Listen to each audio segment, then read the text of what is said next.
Ladies and gentlemen, welcome to the Digital Leader Show, where we talk key issues and news at the intersection of business and technology in hopes of making you a better digital leader. Hosted by Dan Goodstein and IRPA AI, a professional association, media and peer research network, providing education, networking and advice to over 130,000 global members on automation, enterprise AI, and digital transformation. We're live Wednesdays at noon Eastern, 9 a.m. Pacific on LinkedIn and YouTube, and the audio recording is available wherever you get your podcasts. And now, here's your host, Dan Goodstein.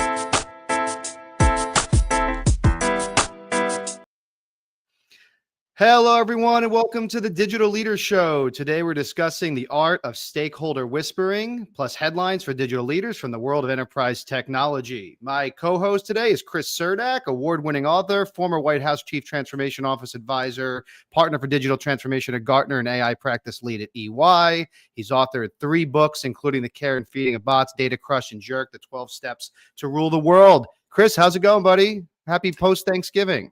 Yeah, welcome to December. Year's almost over. Crazy. Yeah. Although there's this great thing, if you haven't seen it, I think it's the Jimmy Kimmel show where he does these clips from all of the newscasters across the country saying how surprised they are that it's December, and it keeps always sneaks up on them every year, like it doesn't come on the same day every year. But yeah, it just feels like we were just talking end of summer, and here we are talking 2026. Yeah, well, where I am in Southern California, we get about a 60-degree temperature shift in 6 weeks. So it's pretty radical.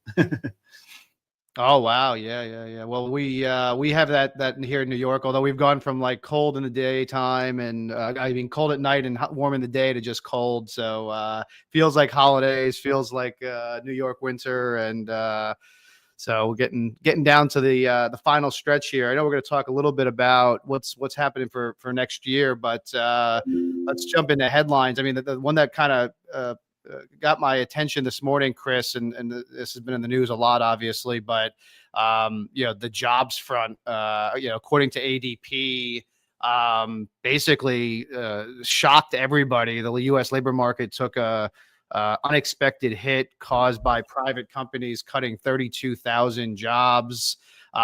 This in contrast to some economists predicting a gain of 40,000 jobs. So big adjustment to expectations. Well, and that's in particular coming into the holiday season where you always get the seasonality labor demand bump.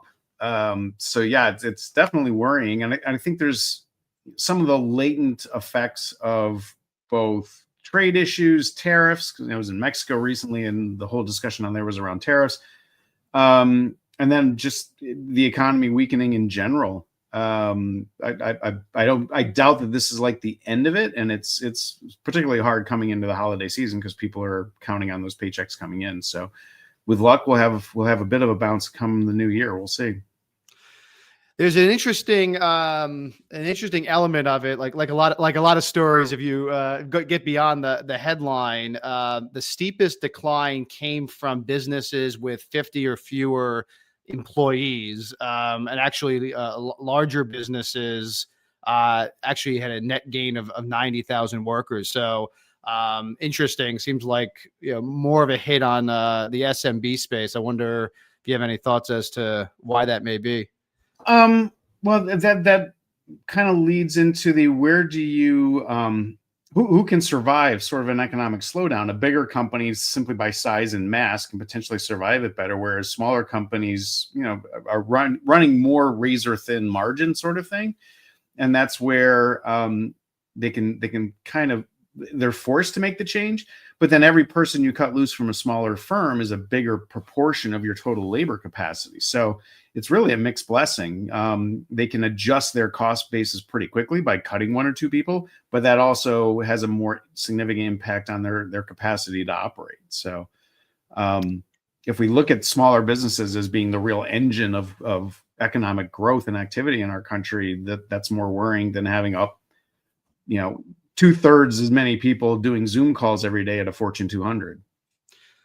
Yeah, the other thing that kind of entered my mind, I had a conversation with a friend who's an HR executive for a bunch of big companies, and she said something. She works with a lot of PEs and VC firms and stuff, and she said to me something interesting, which is that some of these companies, and I imagine this affects the SMB space more than the large enterprise, but they're just becoming over leveraged. They just keep taking on investment dollars and loans and at some point that stuff starts getting pulled. People get nervous and they're just over leveraged. So I wonder if that's part of the culprit there. We've talked about the kind of AI boom and just where we are with this stuff. I wonder if there's something to some of the financial, you always say kind of what's the term you use, the financial gymnastics that the companies play.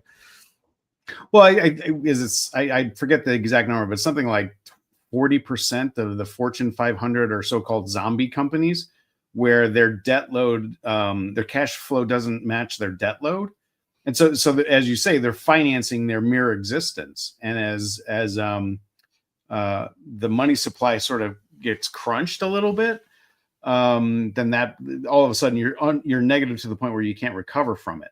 Also, big companies have more access to credit and liquidity than small companies do. So whereas I don't know, Citibank can go out and come up with another billion here, $1 billion there to keep their operations going. Dick's Towing down the road can't do that, so they got to let someone go. Yeah. The other issue, I think, in smaller companies in smaller areas, there's more of a cascading effect. If that guy running the tow truck for Dick's Towing all of a sudden doesn't have a job, then the local grocery store loses some of their revenue and stuff. So there's more of a cascading effect, I think, with these smaller businesses, which is potentially more worrying. I don't know. Yeah. Interesting. McKinsey's shaking up the business model, the consulting business model, which we've been scratching our heads at for a bit, Chris. They're adopting to a performance-based pricing model with fees that are contingent on outcomes. It's finally happening. Yeah. So in my 30 plus years of being in and around that business, we always talked about it. But I mean, the entire machine is oriented towards the billable hour and so forth. So how do you get the entire machine to operate differently? It's sort of like trying to get an oil tanker boat to start flying. It's not built for purpose. But then the second question is, and having done these analytics for, again, a third of a century, who are you going to trust when it comes down to the performance metrics, right? So if I'm going to pay you for performance, who's measuring the performance and hence getting paid? So there's a really, really perverse incentive there for you're going to go to McKinsey to say, how well did we do? And they're likely to say, you did fantastic. So I think it's the right move to a certain extent, but how you implement it with a business whose entire model for almost a century has been, billable hours and so forth it's going to be a neat trick for them to pull out.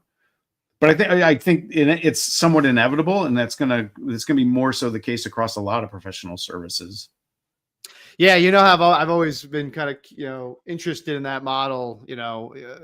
Why you hire somebody by the hour to fix a problem that they have an incentive to not fix, right? But so maybe now they have an incentive to fix. But you bring up a good point, which is who decides on the measurements. You're reminding me of a roundtable we had years and years ago in the outsourcing days where a vendor that shall not be named and an executive at McDonald's was at one of our events arguing about who should pay for innovation and how you should measure innovation and whose innovation it is, and it's not quite so black and white, right? Well, it's sort of a strange parallel, but I think of, was it Joseph Stalin that said, show me the person and I'll show you the crime. So I can throw you out in a gulag on whether you're guilty. It's sort of like, show me the payoff and I'll build the Excel model to make it so. Yeah. Meanwhile, the AI race heats up. OpenAI seems, according to some reports, to be concerned that they're falling behind with some of the new releases from Google Gemini and others. So apparently Sam Altman sent out a internal memo basically saying all hands on deck, no time off, and stop doing whatever else you're doing because we got to make ChatGPT faster, more reliable, more personalized, et cetera, et cetera. And this is as I think they have it. I think Google's now embedded Gemini into Chrome. And Anthropic is making moves towards an IPO, apparently. Well, it said code red, all hands on deck. It sounds like he had ChatGPT write it for him, which he probably did. Yeah, it's just random sayings that it picked up from its training. The people that analyze this, it's actually quite interesting. Where OpenAI, you'd think there'd be a tighter correlation and integration with Microsoft, their parent, because Microsoft is everywhere, and you're never going to disembed Microsoft. But that's sort of the advantage that Google has, is that when they deploy their stuff, if they plug it into the back end of Google, everybody's still Googling stuff. I've seen some people make the commentary, well, OpenAI now has, was it 400 million users or something like that? Well, yeah, because it's not only free, it's 95% subsidized. The minute you start actually charging people what it's potentially worth, nobody's going to use it. And then there's also the recent release where they're showing that they're going to start posting ads in their posts, and you can be sure that those are going to be incredibly invasive ads based upon the dynamic conversation you think you're having with ChatGPT at the time. So again, we're used to having sort of the first 3 Google results be bought and paid for in advertising. That'll be a new idiom for people with OpenAI to get used to with OpenAI. So the cause of the panic is less important than the fact that there is panic. And it'll be interesting to see, what subsequent funding rounds are going to look like when he inevitably goes out to try to get more funding. Yeah, it's interesting, right? Because there's kind of this race to be the app, the place where you search, if we could even use that term now. I had downloaded a couple months back, the Comet browser from Perplexity. And that was interesting because it was the first time I really changed my default app to browse the internet and ask questions and search and things like that. And it's the first time I think I've been off Chrome, and I can't think about how long since I've been a Chrome user.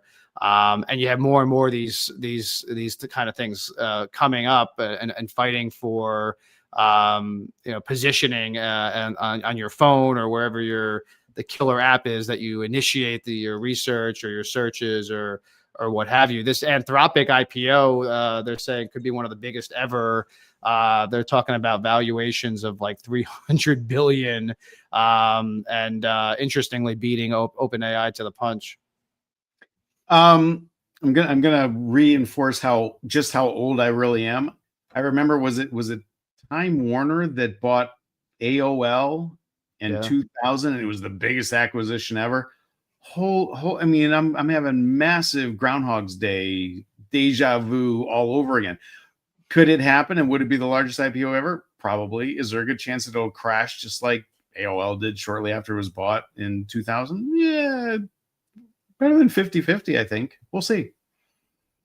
Yeah, AOL, I think we had on the show a few weeks ago. They just finally got rid of the rest of their... Yeah, right. So took 25 years to finally kill it off, but it certainly wasn't a good purchase mere months after they did it back then. So, it'd be, and who has the liquidity right now to pay that much? It'd be interesting to see. So I want to get to our guest for today. It's kind of the human side of things for a change. We spend so much time talking about AI, but excited to have our guest, Bill Shander's with us today. He's the author of Stakeholder Whispering. He's got 30 years of experience in information design, data storytelling, and visualization. He's the founder of Beehive Media, has worked with a variety of organizations, Fortune 500 and government alike. Bill, welcome to the show. Thank you very much. I'm excited to be here. So I have to ask you how you got into this space. It's really interesting, as we talked about before, a couple different angles I want to ask you about. But how did you find yourself? How did you become the stakeholder whisperer? Well, it's funny. You were talking about McKinsey before. One of my very first clients was actually McKinsey a very, very long time ago. I had a lot of consulting firms as clients, and I was doing web design and development in the early years. And kind of like the AI crazy hype cycle right now, at the time, everybody would just show up and say, we need a website, just make a website and just throw a website together. But they weren't really thinking about like why and how and who's going to look at this thing. What do you want them to do when they get there, et cetera.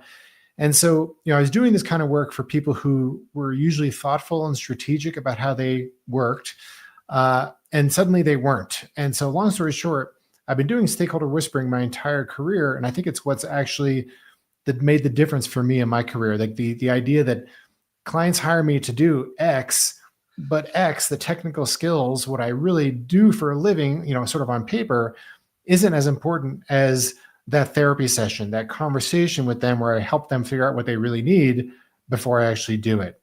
So that's, how I got here is probably largely because working in consulting firms, I got up close and personal with these kinds of people, but I've been doing it for a very, very long time. And like I said, it's more important than the technical stuff that I actually do.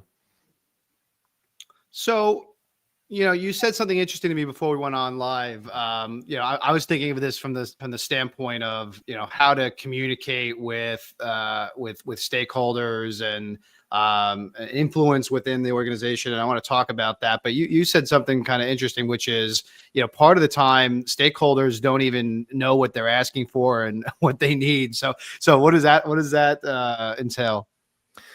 Yeah, the basic idea. So, I know you talk about digital transformation, right? So think about how many digital transformation projects are just a disaster. Or you were just talking about the Time Warner AOL purchase, right? We do things, it's part of like an automated response. We're driven by our subconscious at all times. This is proven by decades of psychological research. And so in the work world, the example is, okay, hey, there's these new things out called CRMs or ERPs or LMSs or whatever it is.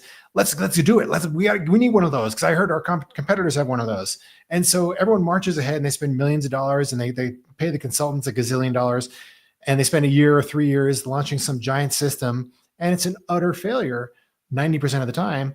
And it's because no one said, well, gee, why are we doing this? What is the point? Instead of being driven by that automated response, let's think it through and think about what we're actually trying to solve for and then focus on that.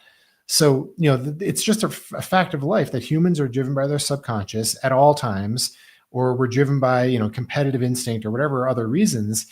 And our job is to slow it down and just be a little bit more strategic, a little bit more thoughtful about what we're doing and why we're doing it before we start doing it. Imagine that, right? Yeah, I think we live in this this world where I read this book a few months back about deep work, this term deep work, and how basically nobody does it anymore because we're just in this reactive environment all the time of, answering emails and putting out fires and things. How do you create a culture around that? Or if you're an employee, how do you kind of see if that culture is going to exist, or do you just have to deal with these difficult stakeholders and the way they're doing things? Yeah, so first of all, it is definitely true that some companies have a culture where this is accepted, embraced even, and they really thrive on, hey, let's be thoughtful and really make sure we're doing the right thing. Other cultures are definitely a top down, just do what I say and don't, shut up about it already. So, what I say is that, test for it, right? So the next time your boss or your client asks you to do something, ask one question, right? The one question is, tell me more. It could be as simple as that. Tell me more about this request you're asking of me. And maybe they expand a little bit on it. And from there, you have a little bit more information. Or another question that's a good one is, how are we going to measure success? Now, this is interesting because you were just talking about that with McKinsey. Suddenly there's this pay for performance. And not only, to your point, depends on who's measuring, right? And if they're reporting on their measurements, that's a problem. On top of that, there's a very famous quote, you can't manage what you don't measure. And that actually is not what was actually said. The actual quote, and I'm going to get it wrong also, but directionally accurate. The quote actually is more, we'll manage to whatever we measure. And the point that he was making when he said that is that whatever you decide to measure, that's what you're going to optimize for. So McKinsey, whatever they decide to measure, even if the company's going to do the measuring themselves, they're going to optimize for solving that and boosting those numbers. And so, when you're in the business world and your boss says do X, and you say, well, how are we going to measure success? Well, then now suddenly you're going to be oriented towards optimizing for that. But even that question should have a follow-up like, okay, well, why are we measuring for that? So, you got to test the waters, and you'll discover whether your boss is whisperable, as I call it. And honestly, like the short answer is if your boss isn't whisperable, then you probably should find a new boss, because it's going to be a happier, healthier, and more productive work environment when you work somewhere where that is the culture of the organization. Chris, you spent a lot of time in these types of environments. Are you able to tell right away when you speak to a stakeholder? Is it that black and white, or what was your experience? Well, Bill's spot on a bunch of stuff here. The thing that immediately came to mind is I ride motorcycles, and the first thing they teach you is if there's like a tree around the corner or there's a rock in the road, don't look at it, because if you stare at it, you're gonna hit it. And to your point, like if I set up a metric, I'm going to hit that metric, even if it's not good for me. And I've often said transformation is in the metrics you're not making right now, not in the ones that you are. Right. So, and I get the sense, Bill, that's, and then the other thing is, as you were talking, that comes to mind is back in the 90s, we would talk about the 5 whys. Can you answer why you're doing what you're doing at least 5 times? And most people can't get past 2 or 3. And that's very telling as to who is a stakeholder, and to your point, are they whisperable? Yeah. Yeah. The 5 whys are great. I talk about that in the book. And the basic idea, for those of you who aren't familiar with it, you're asking why. And the first answer is a surface level answer, and the next why, and the next why. Eventually you get to the real root cause of the issue. But, Chris, to your point, I was looking you up on LinkedIn, and I noticed you actually, in your banner on LinkedIn, you have one of the greatest data visualizations of all time, which is the survivor bias visual. And for those of you who don't know the story, it's a picture of an airplane and it has a bunch of dots, which represent where this plane, World War II, this is a true story from World War II, where the plane got shot. And so the basic idea is these planes would come back, the mechanics would notice all the holes, and then they would try to figure out what to do about that. And the answer was, oh, well, look at all the holes in the tips of the wings or on like the tail. We should put armor there because we're obviously getting shot a lot there. But that's the exact opposite logic, because those are the planes that made it back. In other words, the plane can fly just fine if it has a bunch of holes in the tips of the wings and in the tail. Where you don't see any holes, those are the planes that probably didn't make it back.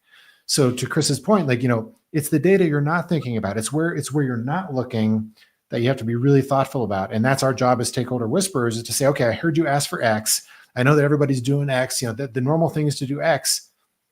I wonder if there's something other than X that we should be thinking about.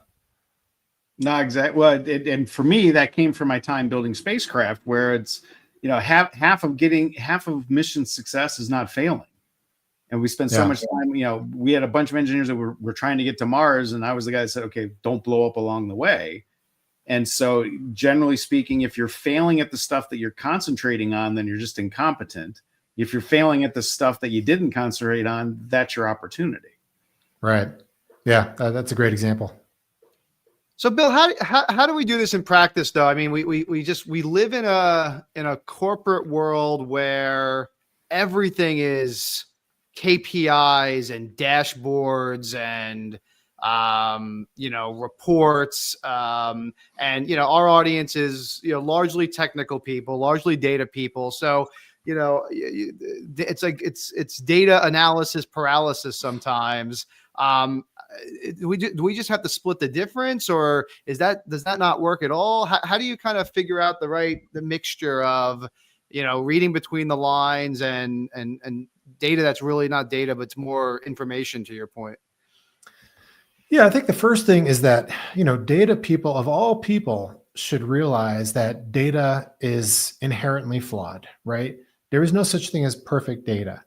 And so, we know the numbers we're getting from here, and here are missing stuff, or we've analyzed it from a certain perspective, et cetera. There's all kinds of biases at play, conscious and subconscious. And so our data is imperfect. That doesn't mean we don't use it. Of course we got to use it. But it means, allow ourselves to recognize that everything has gray area and to essentially question everything. I call it, engage your useful paranoia. be a little bit paranoid. What's wrong with this data? What's wrong with these decisions I'm making? What's wrong with this plan? And probe it, just investigate it, ask a few questions. And that includes even when you have, okay, we have these KPIs and we have these KPIs for a reason. Like, we have quarterly results and, the market is watching, blah, blah, blah. All right. But you know what? Next quarter, maybe the KPIs need to shift. And the best example I can give is, remember COVID? In COVID, all of a sudden, every dashboard in the entire corporate world was useless when COVID hit. Because instead of, if we're below 3% growth or, below 2% growth, it's a disaster. Well, then it was, if you were above negative 10% growth, you were like heroes, right? So you got to change your thresholds. You always got to be dynamic and be able and willing to adjust your perspective and what you're shooting for and how you're shooting for it. So, again, data people should be more aware of this than anybody. We sometimes get hyper focused on the numbers, but remember that all data is flawed. It's all gray area.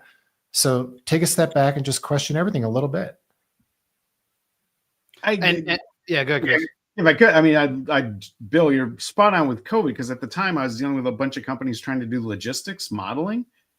And they said, well, how do we do any modeling in the middle of the pandemic and everything's all topsy-turvy? I said, go to your noisiest data, go to your most abnormal data, because you're in an abnormal situation. The more you use the normal stuff that drove your business for the last decade, the farther off you're going to be. Yeah. And so this is one of the challenges with like data cleansing. When I'm cleansing this so-called bad data, I'm eliminating the ability to answer a different question.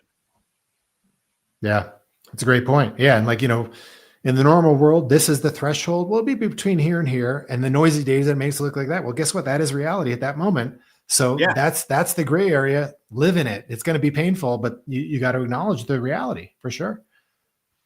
And how do you kind of take that data, figure out what is, the actionable part or the relevant part, and kind of do that storytelling, Bill? Because I think that's such a great trait that you talk about, right? It's one thing to get all these. I mean, I get all these automated reports in my inbox that I just delete because I don't know what they are or what they're actually telling me, right? Or what I'm supposed to take away from them. So, how do you figure out what to take away from them, and then maybe more importantly, craft that story, do that storytelling around it?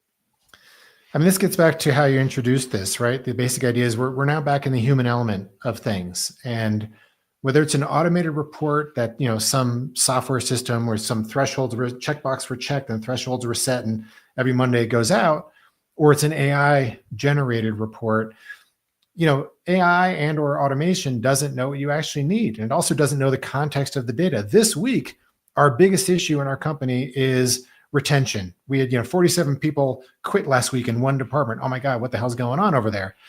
Next week, the issue will be like some logistical challenge. And the week after that, it'll be about et cetera. So, context is what it's all about. And so, even though AI or automated systems can understand concept and spit out that, here's the most urgent thing this week based on the numbers, it doesn't know what you, Dan or Chris, needs from that or it could, but we don't set up our systems smartly enough to do it that way. Long story short, big picture is it always circles back to stakeholder whispering, because I as a human can be empathetic with you, Dan, and understand what you in your role and what I know is going on in the rest of your business, what you need from me today. And so I can tell you the story oriented towards what you need. Because storytelling, it's not just putting a narrative together so the information flows, although that's a really key part of storytelling, but it's about knowing which story you need to hear. And it's not the story I want to tell. I'm not manipulating the numbers for my own benefit, but it's what do you need from me today? And what you need is going to be based on me having these stakeholder whispering conversations with you so I understand what's driving you. What are your concerns? What's your context in addition to the context of the data itself? We live in this era now where a good chunk of the workforce has never been in a traditional work environment, at least the way the three of us, I think, would define it pre-2020, right? I mean, there's a entire part of the workforce that has almost entirely worked remote or hybrid. What's your advice for them? Just to influence stakeholders, to get FaceTime with stakeholders, to advance within the, because it used to be you walk down the hallway, you bumped into your boss, you had an opportunity you're in the elevator, right? You had your opportunity, you had all these Steve Jobs stories of him catching people in the elevator, and him making promotions or firing people based on what they told him in an elevator, right? You don't have that the way you used to, right? So how do you do that in this virtual world? Yeah, man, it's so hard. Zoom came along, COVID hit, Zoom was there, and it worked incredibly well. It surprised most of us how easily we could shift to a remote only world. And, I teach workshops, clients hire me to teach them data storytelling and visualization. And literally on Sunday afternoon, my client Starbucks said, don't come tomorrow for the workshop tomorrow. I was supposed to fly in that night. And so they said, but we're going to put you on Zoom. So literally with less than 24 hours notice, I had to do the full workshop virtually. And it worked okay. It really was not horrible. But here's the key issue is that, body language obviously goes away, and even eye contact goes away, right? I'm looking at the camera so that you feel like I'm looking at you, but guess what? I can't look at you if I'm looking at the camera. So it's certainly not two-way eye contact, although it can sort of feel that way. And without eye contact, you're not reading what's really going on. You're not seeing facial expressions. You're not getting all those little cues that help us really understand things. Add on top of that, there's serendipitous crossings in the cafeteria or the elevator. It just doesn't happen. So the short answer is go to the office sometimes. Or if you're a leader, organize quarterly or semi-yearly events where people can actually get together face to face. If it's an all remote company, then you just do the best you can and you try to have, really, human conversations rather than just a quick stand up, update, which is, doesn't work even in person. I would argue, try to have real conversations. And again, when you're the person being assigned a task, do your best to really engage and don't just take what somebody says with as like essentially like the edict from up top and run with it. Always question everything. And again, depending on the patience and how whisperable your boss is, you're gonna have to sort of find that that fine line between annoying your stakeholder and getting the information that you need. But start off slow, take small bites of the apple. But if you're reared in an all remote environment, it's going to be hard. It's not as easy as in person. You just got to do the best you can. And that's lame advice, but it's unfortunately all I can give you. Yeah. But so, I'm curious, you're running these workshops in these courses. Are there any particular kind of points where you see kind of the aha moment, especially for people that are not normally visual learners, visual thinkers? Anything pop out in particular? Yeah, I mean, there's a few things that I teach that are always aha moments. When it comes to the visual component of things, my favorite thing to teach is something called pre-attentive processing.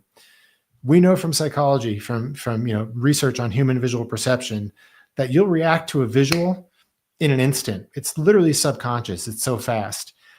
Once you understand that, then that makes the case for making visuals very, very, very simple. Minimal design. And you have complex data. You're making a really complex chart. There's a big story to tell. It cannot be the simplest chart in the world. Okay, fine. But I'm going to design it as simply as possible. I'm going to take all the color out. I'm going to take as much distracting information off of it. And the one thing that I need you to see, and by the way, this gets back to the storytelling. What do you need, Dan, right now about this data? Because I've whispered you, I know what you need. That's the only part that's going to be in color, bold, and with a giant arrow pointing at it. So visual perception being incredibly fast, pre-attentive, allows me to design in a very simple way. It requires that I design that way. So that's one thing that I teach that is usually, and especially the way I demonstrate it, really life altering for people when they're doing data visualization, because I'll walk through like a chart where I took the original chart, which is a complete hot mess, and then the final version of which it actually tells the story of that data effectively. And I do it step by step by simply removing stuff for the most part And by the end, it's like, oh yeah, that's why a good chart usually looks like that and not like that disaster that we started with. What I love about that is I'm a marketing go-to-market guy by trade originally, right? So a lot of the work I do formally and informally is helping tech companies that have long lists of features and stuff, and try to get it down to a simple pitch, right? And it's exactly what you're talking about, right? It's whether it's an image or slides or a bunch of text on a website, it's getting it from the 40-page version to what's the one thing you do really, really well, the proverbial elevator pitch, I guess, or what a third grader would understand. But what's great about that is in that process, you learn a lot, and they learn a lot about what their value proposition actually is. The exercise of creating the image is almost, to me, as valuable or more valuable than the image itself, because it forces you to kind of work through it at a level of detail that most companies that I've worked with haven't done. Yeah. I mean, and by the way, that's simultaneously sort of like the 5 whys. It's also, it's stakeholder whispering. What it's all about is it's like therapy. So like, let's take that example. You have a deck and it's trying to convince, some giant corporation to buy your SaaS product, whatever it is. All right. Well, why is it 60 pages? What is it? If I only gave you one thing to say, what would you say? Then they say like one sentence, the elevator pitch. Could this deck be literally that one sentence on a slide? Well, no, because we need to say these other 4 things for regulatory purposes and blah, blah, blah. Okay. Well, can we say 3 of those 4 things? The way I always phrase it is, what if you defaulted to no? What if instead of putting all 60 pages out there and just selectively trimming it back, what if we started out with the most minimal thing we could possibly think of, that one sentence, and only add in what must be added in? And if we take that approach, you're going to be a much more effective communicator. But to your point, the process of thinking it through will clarify your own thinking on what you do, how you do it, et cetera. It's literally like therapy. And that's what stakeholder whispering is always about. It's this therapeutic process to help your stakeholders figure out, what do they need? What do they really need to do here? And then everything else is just garbage, noise. And so ignore it. Yeah, it's interesting. I spent the early part of my career in the newspaper business. I think this always came natural to me. It was kind of the same thing. Like when you wrote something, you had to front load it, right? You had to put the really important information in the front. You could always go deeper. You could always go longer. You could always explain further. You could always go a little more into data, whatever have you. But you had to be prepared for the fact that if the editor cut it to 3 paragraphs, that the important stuff made the cut, right? And it's kind of like that with marketing, maybe with storytelling as well. People can always ask questions. You can go to the deeper, number 4, number 5, number 6, number 37. But what's that one thing, or the first 3 paragraphs that are going to get somebody's attention, right? Yeah. Trained as a journalist also. So 100% with you on that. And on top of, the editor might cut it, the reader isn't going to read more than the first 3 paragraphs anyways. You got to always assume that. So for both reasons, 100%. I mean, I don't know what if they track stats back then, but I wonder what the percentage of people was that would actually go to it said story continues on page 47. Did people actually flip through the paper and go to page 47? Because I never did. I didn't have the attention span for it. Yeah, that's right. If only we had click-through metrics back then on those. I think a lot of people are blown away by the concept that there was this before times when humanity didn't have PowerPoint and we still managed to communicate effectively. In fact, arguably more effectively. And I always go back to as what makes us, I think, unique as a species is tools, but we're not the only one that uses tools, but also storytelling. So for tens of thousands of years, the way that we communicated anything with each other was through stories. That was the collective memory of our species. And I think if you can plug in effective storytelling, which I think is what you're talking about with stakeholder narrative, that sits with us at a very deep primal level. And I think that's how you get people to be more into whatever it is you're talking about. Yeah. I mean, there's lots and lots of research that shows that story is what we remember. Mm-hmm. There was one study done a few years ago where they were essentially doing a fundraiser and they sent people different brochures. Some people got a brochure that was all stats and other people got a brochure that had stories. And the story brochure raised more money and it was the part that people remembered. And those two things are probably correlated. Mhm. On top of that, there's actually some people who have made a pretty compelling case to say that storytelling is actually more important than opposable thumbs as an evolutionary imperative. That literally the survival of the human species relies more on storytelling than it does on some of the other things we would think of. Because how did we learn how to hunt buffalo?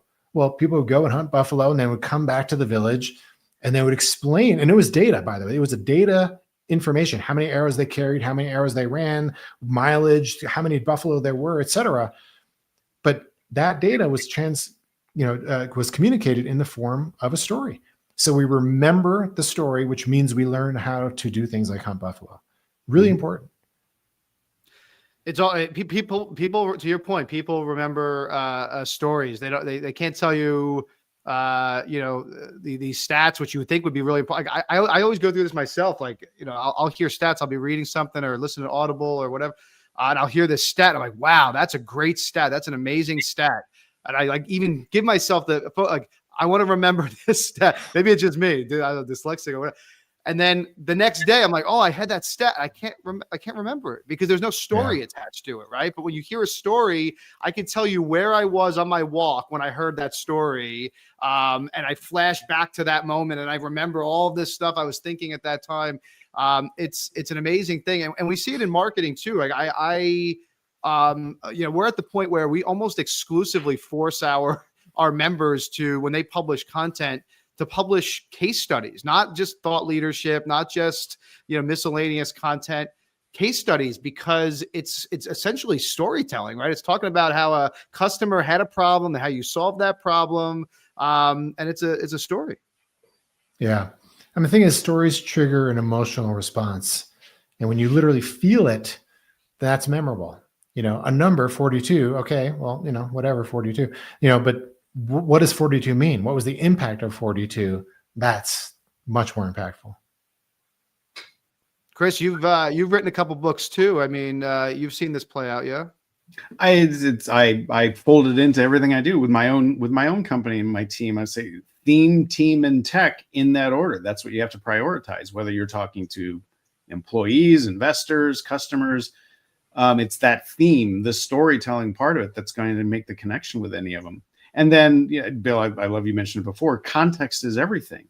The same story isn't going to have the same effect on each person. So you need to tailor the messaging to the individual to get them individually engaged, to have them have that emotional response, as you mentioned a moment ago, Bill. Yeah. And it's interesting, that's sort of like the promise of AI, right? Like AI can know what Chris needs today, what Dan needs today, what Bill needs. And it could theoretically send us each an individual message based on the same data, based on the same whatever, but it's not really doing that. But if and when it does, that's going to be pretty powerful automation. Maybe some of the stuff I mentioned earlier almost goes away. I don't think so still, because, I think that context can only go so far without that human understanding of, well, what does that mean for that human on the other side? I think there's always going to be a psychological component to it. But that ultra personalization is one of those promises that maybe can start to deliver on some of the promise that tech has been, shouting about for the last few years.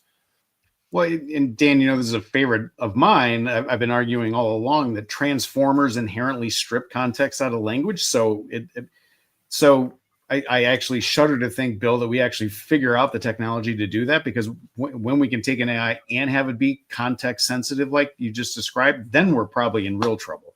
We're all going to be plugged into the matrix and we won't know it. Yeah, definitely true. So, Bill, one final one, if you could maybe leave our listeners, our viewers, with some final advice for anybody that's watching that's kind of stuck in a messy stakeholder dynamic, competing priorities, last minute changes, other than quit their jobs. What are a few simple behaviors they can try this week to be more of a shareholder whisperer?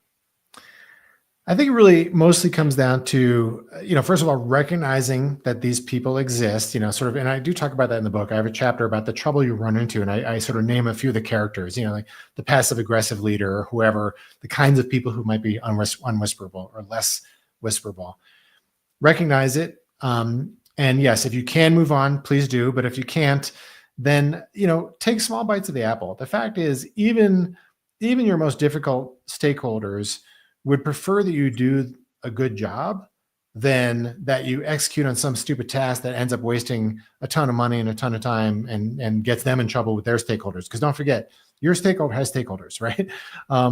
So take small bites of the apple.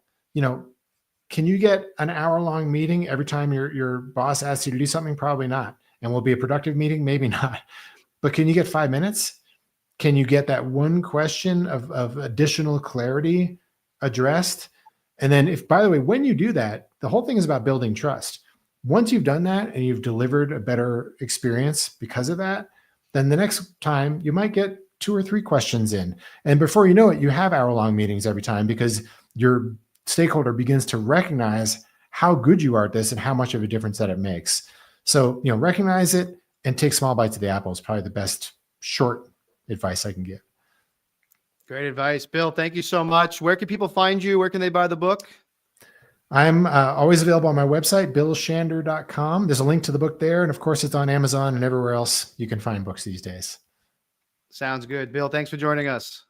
Thank you so much. It was fun. Thank you. Chris, good conversation. I promise I'm not trying to find people that agree with you. In fact, I'm trying the opposite. I'm trying to find people that don't agree with you. But I'm starting to learn that you were right about a lot of things. It's selection bias. Maybe that airplane thing that we were discussing, where I just have more holes than most people. But he's spot on. The more we're counting on automation and the technology and so forth, the more the human aspects are going to be the determinant of who succeeds and not. I think back to ERP. Everybody needed ERP because it gave you world-class processes. But if your processes are like everyone else's, then there's nothing to differentiate you. So I think we're heading down that sort of path even faster now. And whatever that last percentage of your organization that can touch on people's human aspects, that's what's going to differentiate you. Yeah, makes sense. Well, thanks for joining us, everybody. We'll be back Wednesday at noon Eastern, 9 Pacific. In the meantime, if there's anything that you're working on, you need some help, some advice, please go to irpaai.org. You can reach out to us there. In the meantime, have a great week. Thanks, Chris. Yeah, take care, Dan.